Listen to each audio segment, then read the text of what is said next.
na pinatutunayan na ang Diyos na ating kailangan makilala ay Diyos ni Abraham, ni Isaac, at ni Jacob.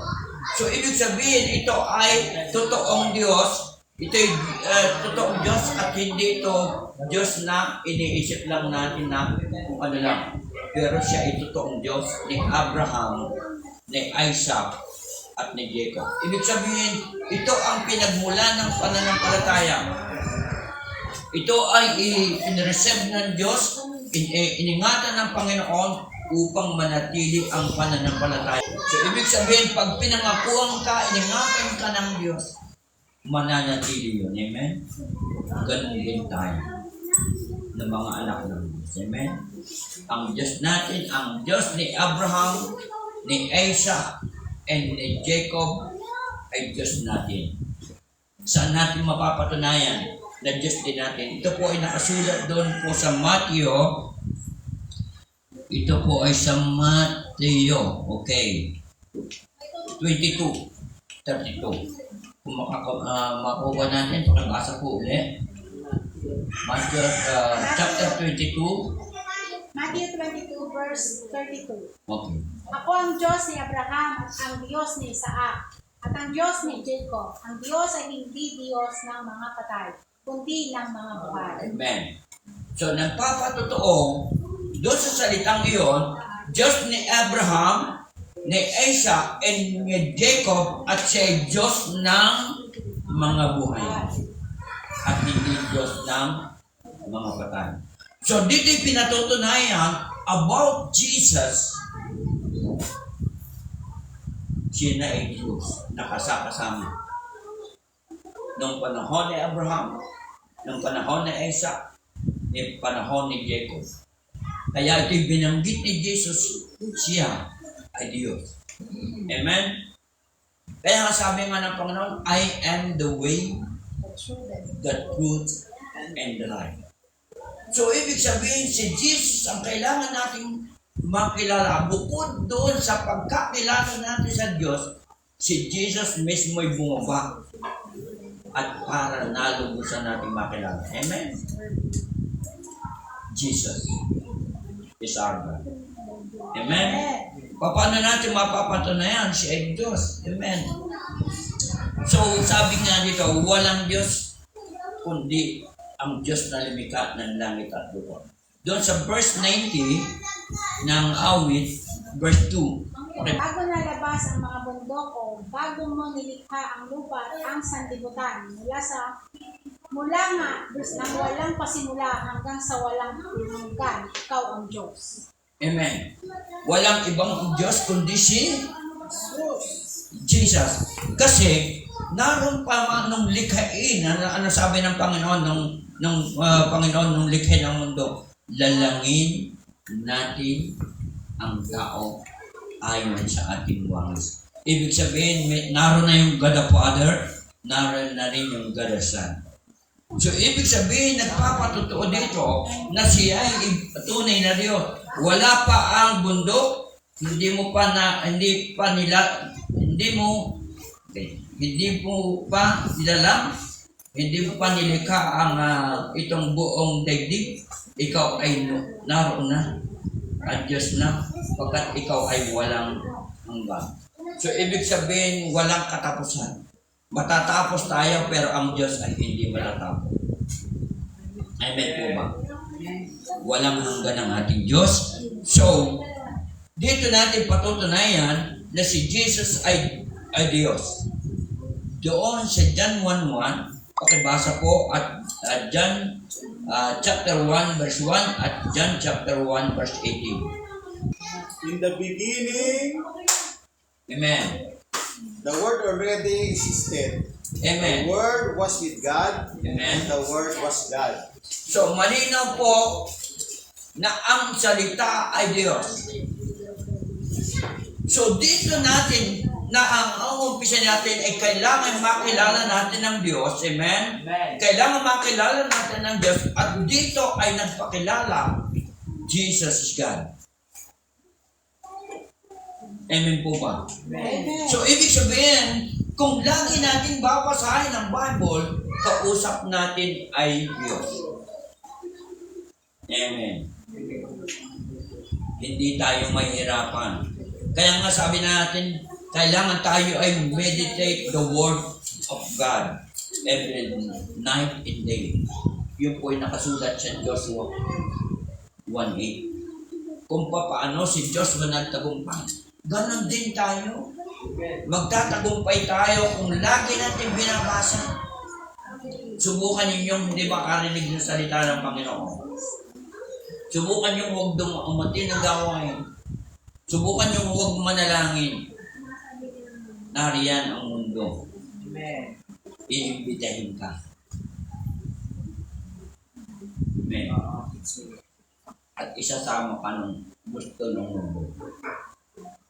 Ano sabi doon sa Romans chapter 12 verse 2?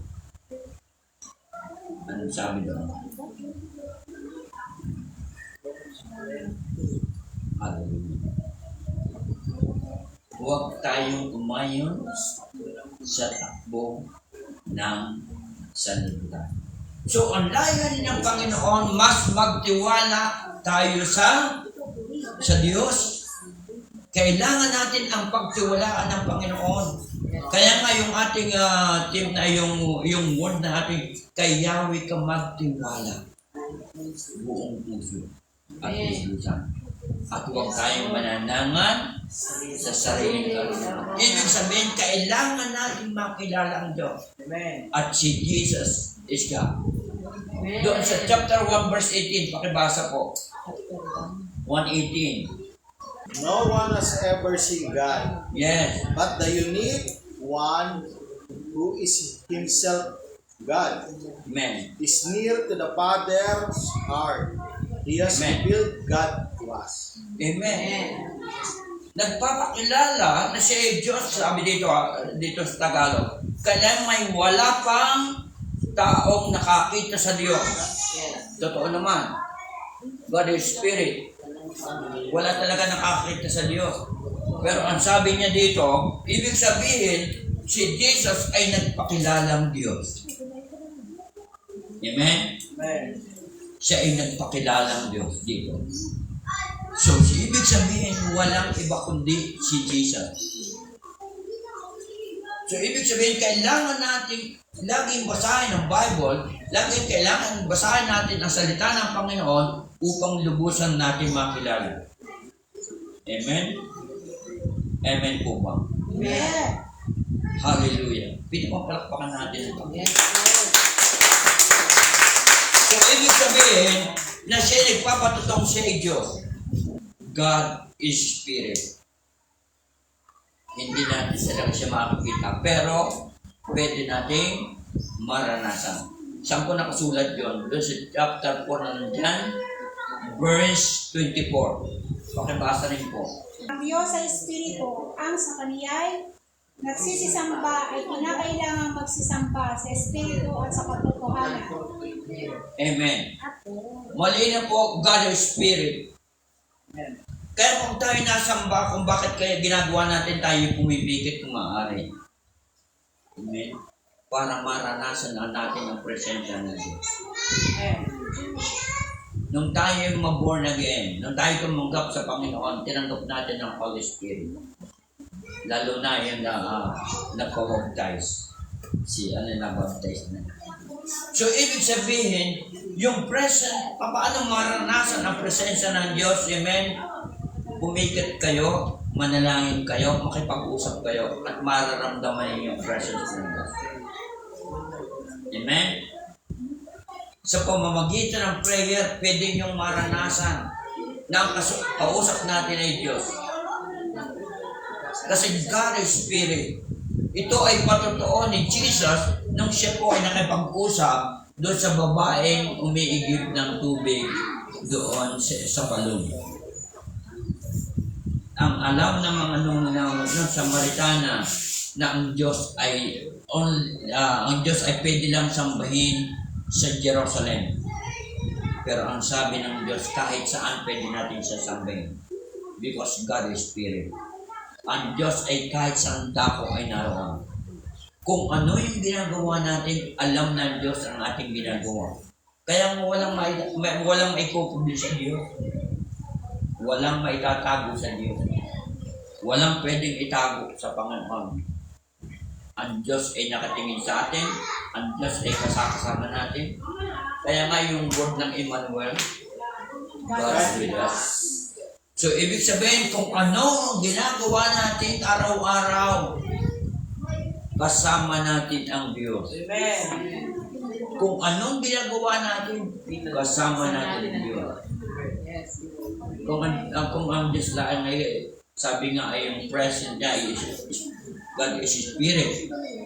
Kaya kung tayo taong nakarating natin, at siguro kung kukutusan ka, uy, mali yung ginagawa mo.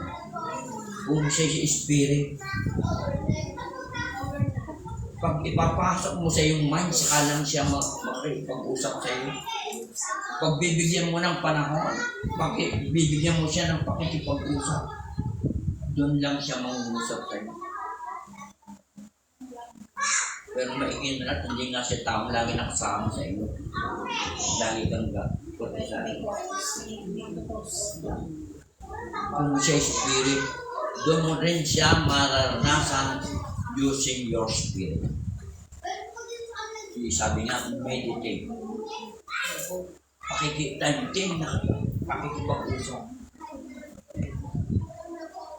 Doon mo mararanasan Diyos. Amen? Amen. Tayo ay may spirit. Amen. Amen po ba? Amen. Tayo ay composed ng body, soul, and spirit. So yung spirit na yon ang nakikipag-ugnay sa Diyos. Yung spirit na yon ang nakikipag-usap sa Diyos. 14:26. Sabi dito, ngunit ang patnubay, ang Espiritu Santo na susubuin ng Ama, sa pangalan ko ang siyang magtuturo sa inyo ng lahat ng bagay. Amen? At magpapaalala ng lahat ng sinasabi ko. So, ibig sabihin, ang Holy Spirit, amen, ang lagi natin kailangan patnubay upang tayo ay paalalahanan. Amen po ba? Ang way of life natin araw-araw, in nature ng tao araw-araw, nini-enjoy natin ang mundo. Hindi naman masama dahil tayo nakatira dito. Pero huwag nating kaliligtaan ang mundo. Huwag nating isasang walang bahala ang Diyos sa buhay natin. Amen po ba? Amen. Sapagat siya ang magtuturo sa atin ng maayos na pagtuturo. Amen? Ang buhay po ng tao ay, sabi nga sa awit, may klik at may silang. Wala pong maabot ng 200 tao. Pero enjoy natin ang kabutihan ng Diyos habang tayo nabubuhay. Amen? Sa presensya ng Panginoon. Magtatagumpay tayo lahat. Huwag natin iwawala ang Diyos. Amen po ba? Amen. Hallelujah. Kami po ay nagsimula rin ni Sister Diane. Wala. Nag-abroad ako pero tumigil. Pero pinahawakan ko ng pangako ng Diyos. Hindi kami iwan, hindi pababayaan. Ang Diyos ang lahat gumagawa ng paraan para may ayos ang aming buhay. Ang Diyos ang nag-guide sa amin para magkaroon ng direksyon. So, ang Diyos na ating pinananampalatayanan ang siyang pwede mag-ayos ng ating buhay. Amen? Yung ating pananampalataya. Pwede mo palampakan natin. So, ibig sabihin, God is with us. God with us. Amen? At ang kanyang salita ang magiging gabay natin araw-araw. So, yun yung kailangan nating maunawaan, kailangan nating malaman upang tayo ay magtagumpay at para tayo ay lubos nating pagtitiwalaan ng Diyos. Kasi kung hindi natin makikilala ang Diyos, at kung hindi natin alam ang sino ang Diyos, hindi tayo magtitiwala. At wala tayong pagtitiwala. Kaya tayo lagi nag-aaral, kaya kailangan natin merong sa ulo tayong talaga upang sa ganoon, pag tayo may problema, maalala natin ang pangako ng Panginoon. Amen. Kung sabi ng Diyos, kasama natin siya, kasama natin siya. Amen po ba? Amen. By means of prayer. Amen po ba? So, bilang nakilala natin ang Diyos sa pamamagitan ni Jesus, siya ay Diyos. Wala nang iba pa.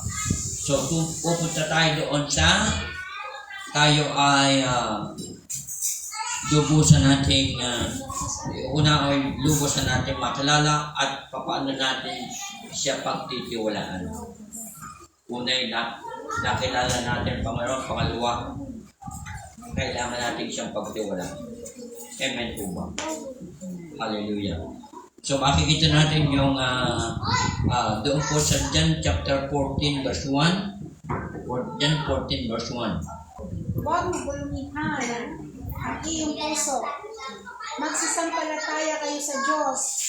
Magsisampalataya naman kayo sa akin. Amen. So ibig sabihin, walang ibang pagtitiwalaan at sasampalatayanan, walang iba kundi si Jesus. Nagpakilala si Jesus na tayo ay mayroong Diyos na pagtitiwalaan ng ating buhay. Amen? Wala nang iba pa. Kaya tayo lagi nagsasaliksik. Kaya tayo na laging tinuturuan tayong manalangin. Kung bakit tayo lagi ang nag-aaral ng salita ng Panginoon? Kasi malinaw na sinabi niya, huwag mapagabag ang, sabi dito, huwag mapagabag ang iyong kalooban. Sumampalataya kayo sa Diyos. Sumampalataya din kayo sa akin. So, walang ibang pananampalatayahan natin kundi si Jesus. Wala nang iba pa. Amen? So, ibig sabihin sa ating buhay, si Jesus ang maging laman ng ating puso, maging laman ng ating isip. Walang iba kundi si Jesus. Amen po ba? Amen. Hallelujah. Ano pa? Paano pa natin malalaman na siya ay Diyos sa buhay natin? Amen. Doon sa Isaiah 26 at Isaiah chapter 26 verse 3 and 4. Isaiah 26, talata 3 At 4. at 4. Iyong iingatan siya sa lubos ng kapayapaan na ang pag-isip ay sumaiyo sapagkat siya ay tumitiwala sa iyo. Isaiah 26, verse 3. Oo. So, malinaw dito sa kanyang salita na wala tayong ibang pagtitiwalaan kundi ang Diyos. Amen? Sapagkat sa ating buhay, amen, ang Diyos ang ating kailangan araw-araw. Amen. Wala nang iba pa. Hallelujah. Ulitin ko yung verse na yun. Sabi niyo, binibigyan mo ng lubos na kapayapaan ang mga may matatag na paninindigan at sa iyo nagtitiwala. So, ibig sabihin, ang Diyos lang ang ating pwedeng pagtiwalaan, wala nang iba pa. Ang tao may hangganan ang pagtulong. Ang tao pwede magbago ang isip at damdamin. Pero ang Diyos kailangan hindi. Amen? Hindi siya magbabago. Natunay na siya yung ating pwedeng takbuhan, pwedeng siya nating tanggulan. Amen? Ano pa sa verse 4? Amen. Magtiwala kayo kay Yahweh, magpakailanman, sapagkat ang Diyos na si Yahweh ay walang hanggang kabutihan. Hindi tayo mabibigo sa ating Panginoon. Hallelujah. God is Spirit. God is Spirit. anytime, anywhere, pwede natin siyang usapin. At hindi niya tayo pababayaan. Amen. Siya ang tutulong sa atin. At ang Diyos pwedeng gumawa ng paraan para makilala ang lahat. Amen? Para tayo ay tulungan. Amen po ba? So, ano pa ang pwede nating panghawakan na lubos natin siyang pagkakatiwalaan? Doon po sa Roma chapter 15 verse 13, siya ang tunay na pag-asa. Puspusin nga kayo ng Diyos ng pag-asa, Amen. ang buong kagalakan at kapayapaan sa pananampalataya, upang kayo'y managana sa pag-asa sa pamamagitan ng kapangyarihan ng Espiritu Santo. Amen.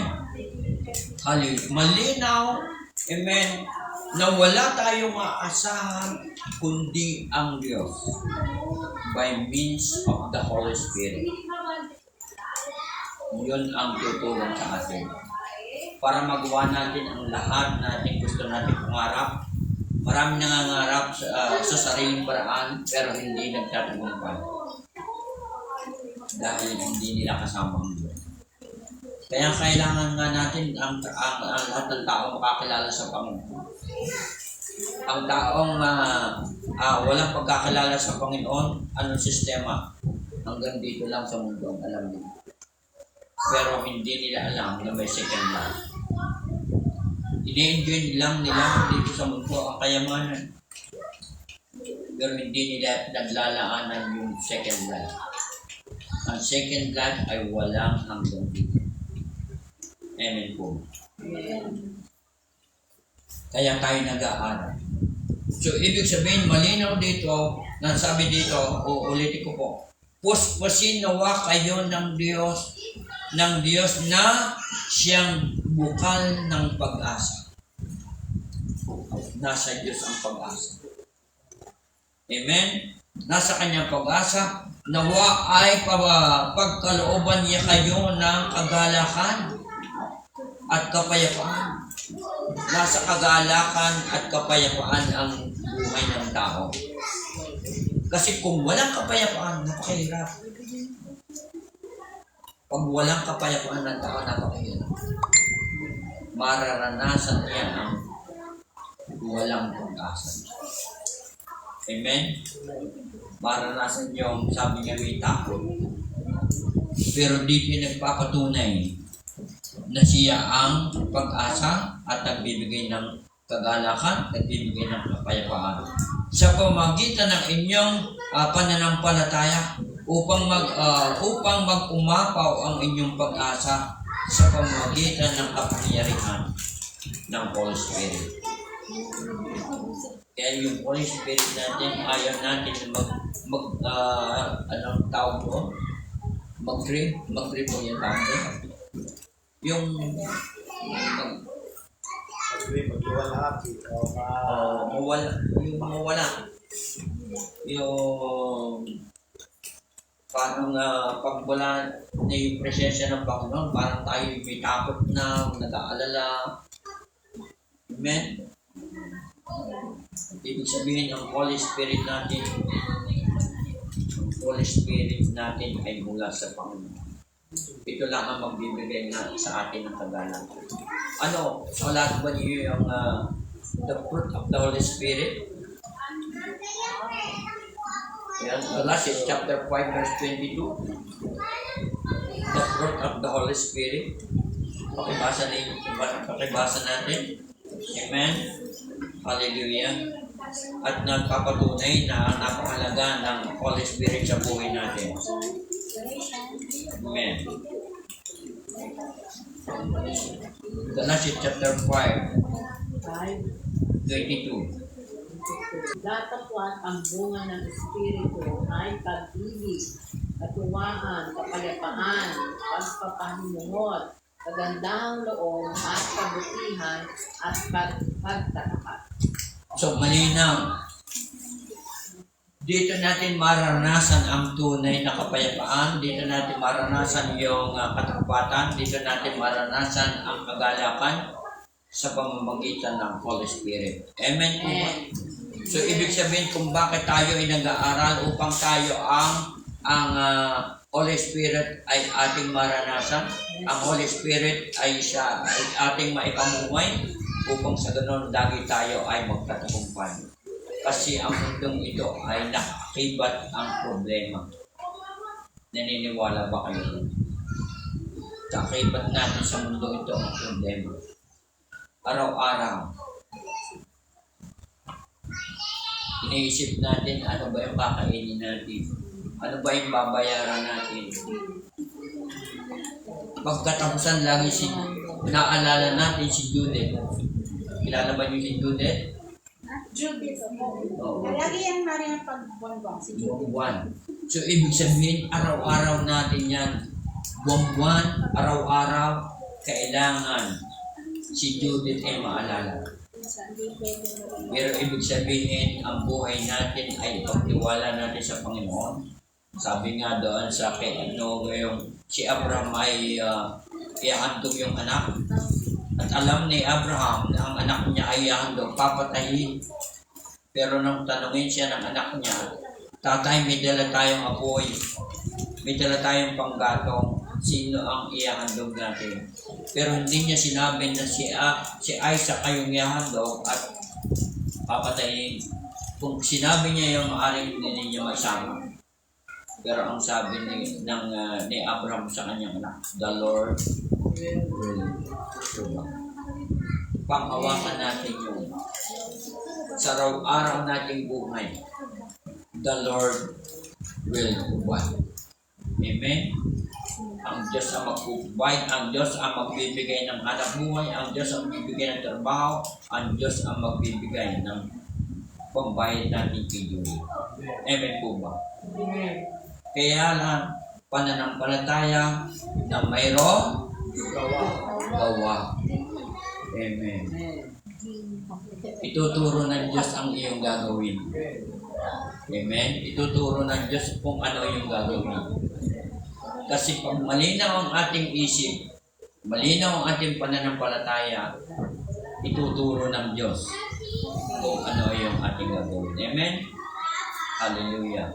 Hindi tayo yung kabikaan ng Pilipino tungkol kay Juan. Di baling tamad yun. Napakahirap na.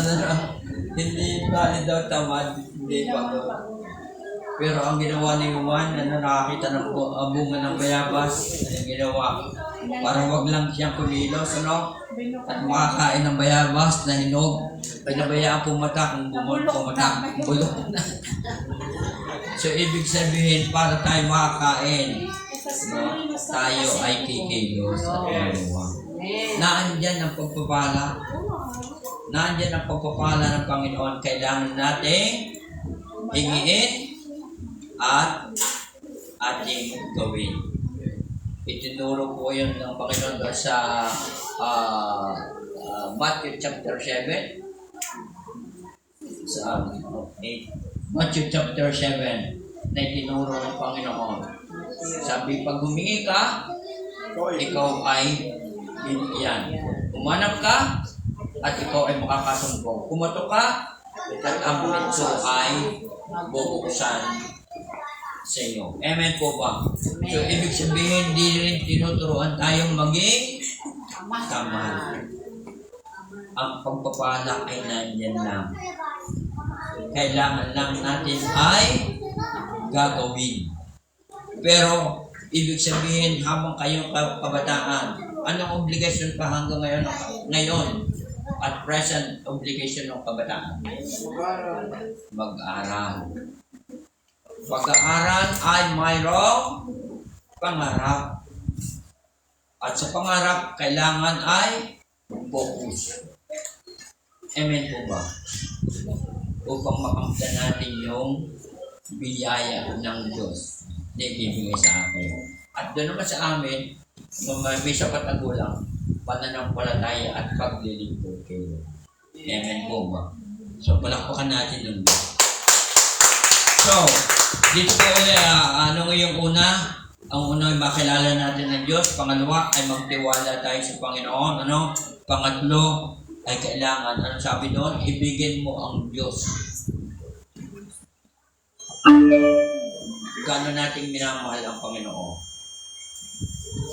Mahal ba natin ang Panginoon? Amen. Hallelujah.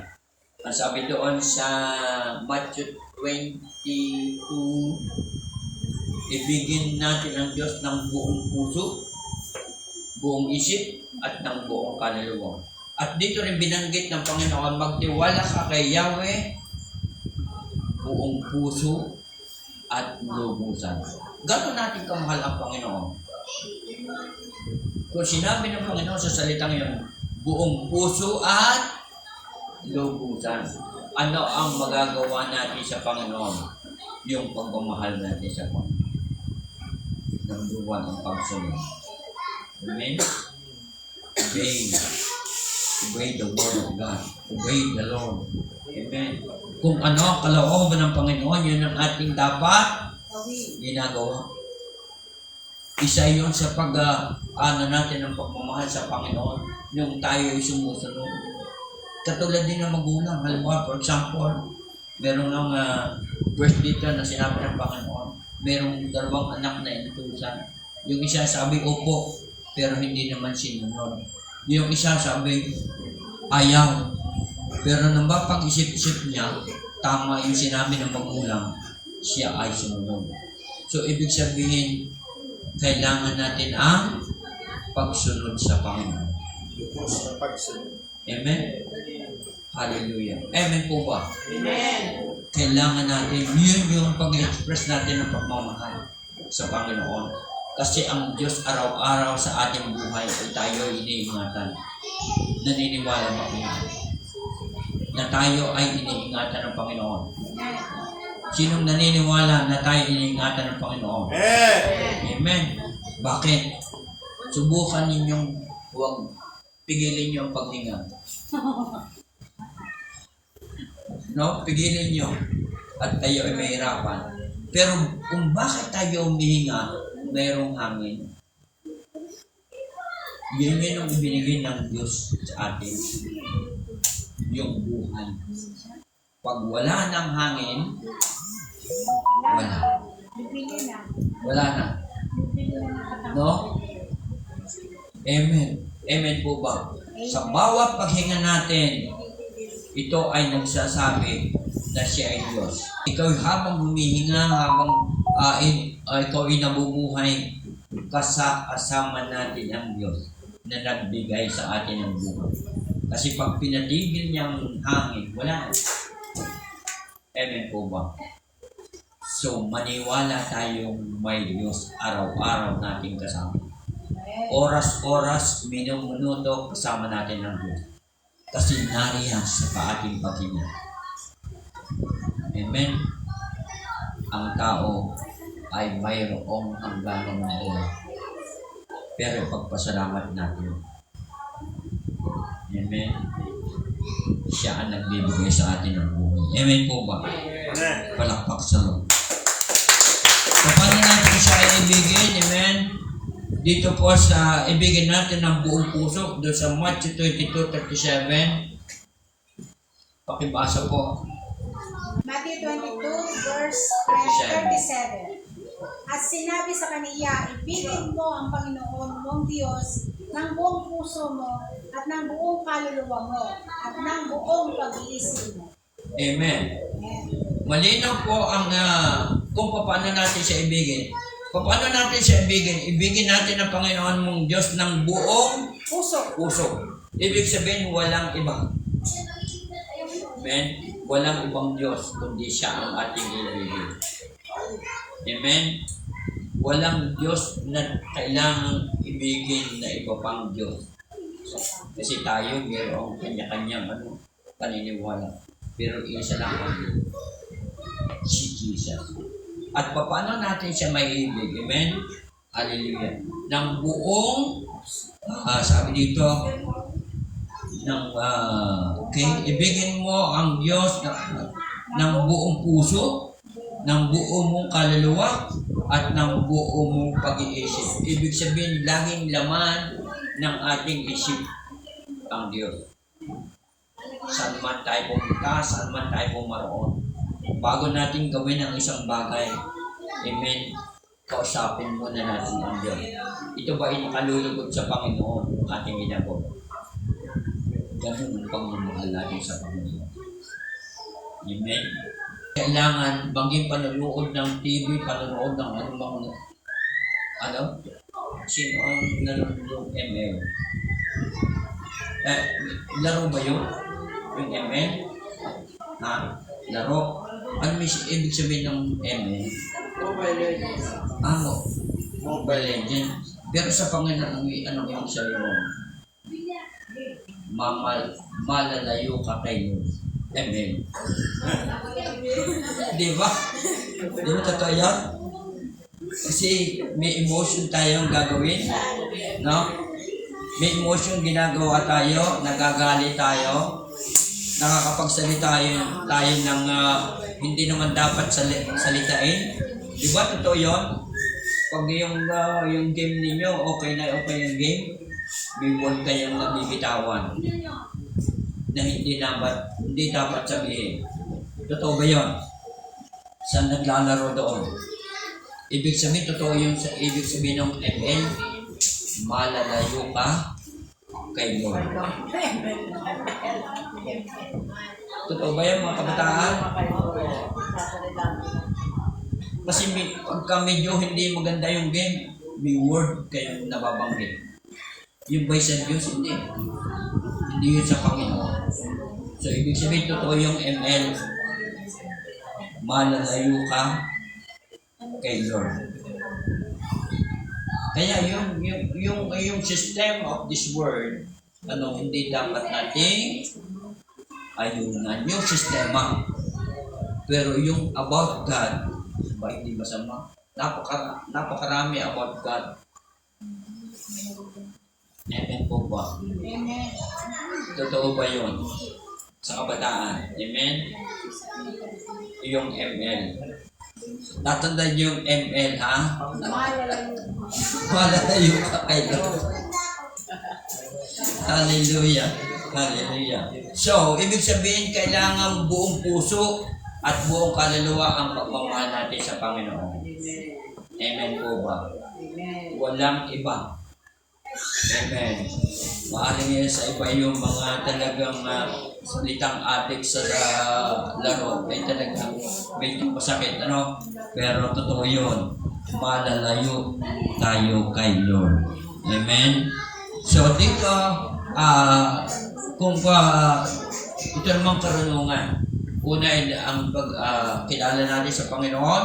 Pangalawa ay yung pagtitiwala sa Diyos. Pangatlo ay yung pag-ibig sa Panginoon, At ito naman yung karunungan.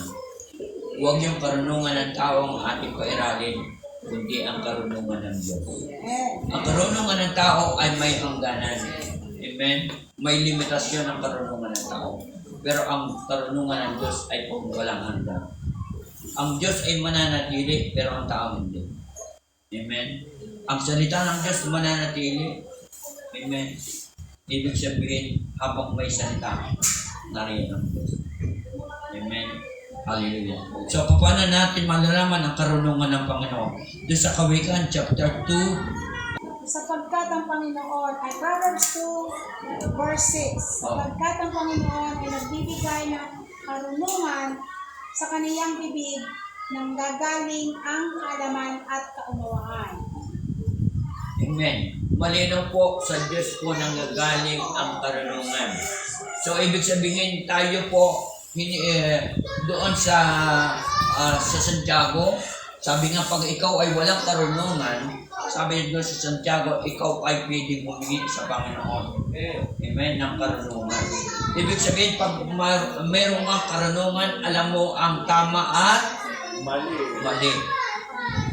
Kasi kaya nga tinuturo ng Panginoon ang karunungan para maintindihan natin yung tama at maintindihan natin yung mali.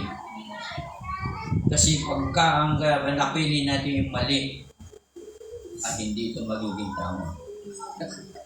Amen po ba? So, ibig sabihin yung po at tinuturo ng Panginoon, yung karunungan from the Lord. Si Haring Solomon po, nung siya po ay naging hari, ang hiniling po niya ay kung paano mapamahalaan ang bansang Israel. At yun po kung bakit po naging matagumpay ang pamumuhay ni Solomon. Siya yung pong pinakamayamang hari ng panahon yun. Pinakamayaman, pinakamatalino, at siya po ang sumulat ng proverb, si Haring Solomon. Ito po ay patungkol sa lahat sa karunungan. So, ibig sabihin, napakalaga ng karunungan. Kung bakit din tayo nag-aaral, upang tayo ay matuto, ano ang ating karunungan. Amen? Upang sa gayon, alam natin ang ating gagawin. Kaya nga nakakalungkot yung mga tumitigil sa pag-aaral. Kaya nga tayo ay tinuturuan upang sa ganon. Alam natin yung ating patutunguhan, alam natin ang ating pamumuhay at paano ang ating buhay. So, ibig sabihin, kung tayo tinuturuan, how much more ang karunungan ng Diyos ang ating malaman. Amen po ba? Ang karunungan ng Diyos ay walang hanggan at walang katapusan. Hallelujah. Saan na pa natin makikita? Dito po rin sa Kawikaan chapter 1 verse 7. Amen. 1:7. Anong sabi dito? Chapter 1 verse 7 about the karunungan. Proverbs 1:7. No. Fear of the Lord is the foundation of the true knowledge, Amen. but fools despise wisdom and discipline. So, malino po ang pagkatakot kay Yahweh ang simula ng karunungan. Bakit ang kailangan matakot? Ibig sabihin, magiging matalino ka kung ikaw ay may pagkakilala sa Panginoon. Hindi naman yung kaya kang takot yung parang gano'n, kundi alam mo at alamin mo ang gusto ng Panginoon upang masunod natin ang kalooban. At doon tayo magiging matalino. Amen? The fear of the Lord. Amen? It's the beginning of wisdom. So, nasa Panginoon po ang ating karunungan at katalinuhan. Amen? Nasa Diyos po. Amen? So, paano pa natin makikita? Amen? Doon po sa Kawikaan chapter 9, verse 10. Hallelujah. Ito po ay mga ilan lang kinuha ko po para sa ganon. Kung tutusin, narito po lahat sa Proverbs. Hallelujah. Chapter 9, verse 10. Proverbs 9, Kawikaan. Kawikaan. Kawikaan. Proverbs. Kawikaan. 9, chapter 10, verse 10. Ang pagkatakot sa Panginoon ay pasimula ng karunungan, at ang pagkakakilala sa banal ay kaunawaan. Amen. Hallelujah.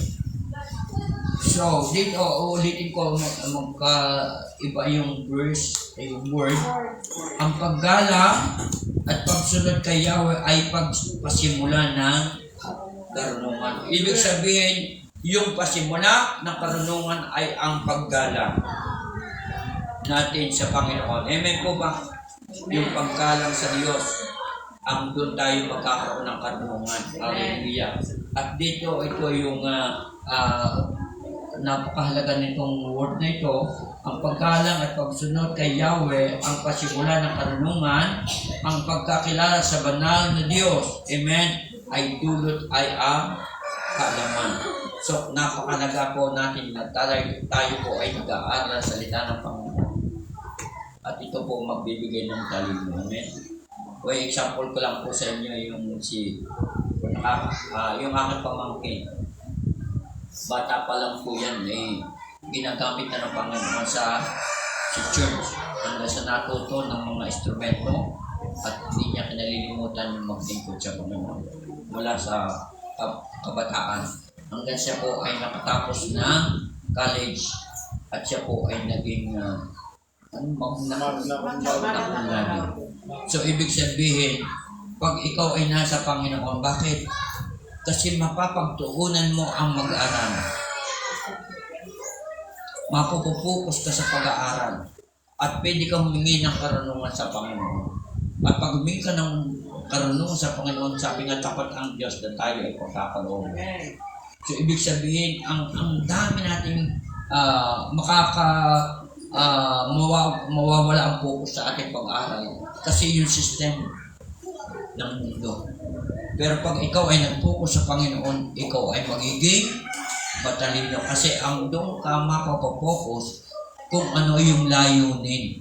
Yung layunin mo, ang gusto mong pangarap mo, at gusto mong maranasan sa buhay. May sakripisyo, amen? May sakripisyo sa kabataan. Pero ang dulo nito ay tagumpay. Amen po ba?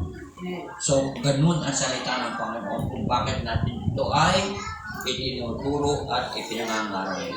Amen po ba? Hallelujah. So, paano pa natin malalaman na yung karunungan ay napakalaga sa pamamagitan ng Holy Spirit? Ito ay galing sa Holy Spirit. Ito po sa Ephesians chapter 1 verse 7. Efeso chapter 1 verse 7. Nasa kaniya'y mayroon tayo ng ating pag-iusan sa pamamagitan ng kanilang dugo, Amen. na kapatawaran ng ating mga kasalanan ayon sa mga kayamanan ng kaniyang biyaya. Amen. Hallelujah.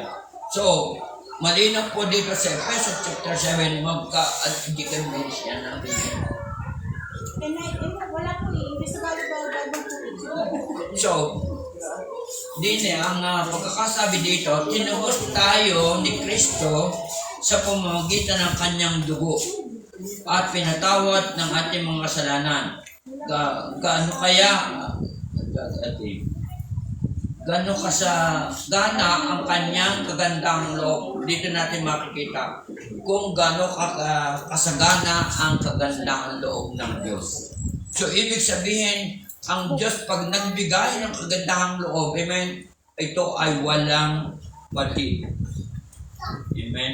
Walang, sabi nga, walang umpay na pagpapala ang pag ito ay nasa Panginoon. Yun ang kaloob ng Panginoon. Amen? Hallelujah. Ano pa? Paano natin dito po rin sa Kawikan chapter 4 verse 1 to 11. Amen? Mapalad ang isang taong nakasumpong ng karunungan at ang taong nagsisikap o nawa ay matatamo. So, ibig sabihin, ang bawat pangyayari maintindihan natin at ating maunawaan. Yung karunungan, nagiging matalino tayo, magiging bukas ang ating kaisipan, magagawa natin ang lahat para sa ating buhay at sa bawat pangangailangan. Amen po ba? Hallelujah. So, ibig sabihin, ang karunungan ay saan nanggagaling? Sa Diyos lang. Hindi ito magagawa natin. Ang karunungan natin may limitasyon. May hangganan. Minsan nga pag nag-aaral pa, ang lalo ng kabataan, sagabal. Mas marami ang ginagawa na hindi tama kaysa focus sa pag-aaral. At ang pag-aaral lang, kalimitang silip lang. Pero sa salita ng Panginoon, kailangan ay focus kung ano ang layunin ng Panginoon. Amen po ba? Amen. Hallelujah. Kailangan i-focus natin. So, Kawikan chapter 3, verse 16, narito po rin natin. Sabi po rito, mahabang buhay ang dulot ng kalaman, may taglay na kayamanan, at may bungang karangalan. So, makakamtan natin ang buhay na walang hanggan. Amen? Mahabang buhay ang dulot ng kalaman. Bakit? Bakit po mahabang buhay ang dulot ng kalaman? Kasi magiging matalino tayo, lalong-lalo na sa pagkain. Amen? Masarap po ang kumain ng masarap. Proverbs 3:5. Amen? Kay Yahweh ka magtiwala, buong puso at lubusan, at huwag mananangan sa sariling karunungan. Karunungan ng Diyos ang ating gagawin. Amen po ba? Salamat sa Panginoon. Tayo po anak, tayo po mananalangin. Umukas po tayo sa panalangin. God is Spirit, tayo po ay makapag-usap sa Panginoon. Dakilang Diyos ang mga makapangyarihan sa lahat. Ikaw po ay aming pinupuri at sa salabatan. Nawa po ay timin mo sa puso namin ang iyong salita At ang iyong salita ay magbibigay sa amin ng karunungan, kaunawaan, at ang lubos ng pagkakilala sa iyo. At doon namin ibibigay ang buong tiwala sa iyo. At ibigay ka namin ang buong buo mula sa aming puso at sa aming isipan. Kaya God, pagpalain mo kaming lahat at kami po ay magtatagumpay. Kaya God, salamat po sa umagang ito at inaakit na po namin ang tagumpay mula sa iyo at ang iyong salita ay titing mo sa puso namin isipan. Kung sa ganon, magagawa namin ang iyong kalooban. In Jesus' name, Amen. Amen.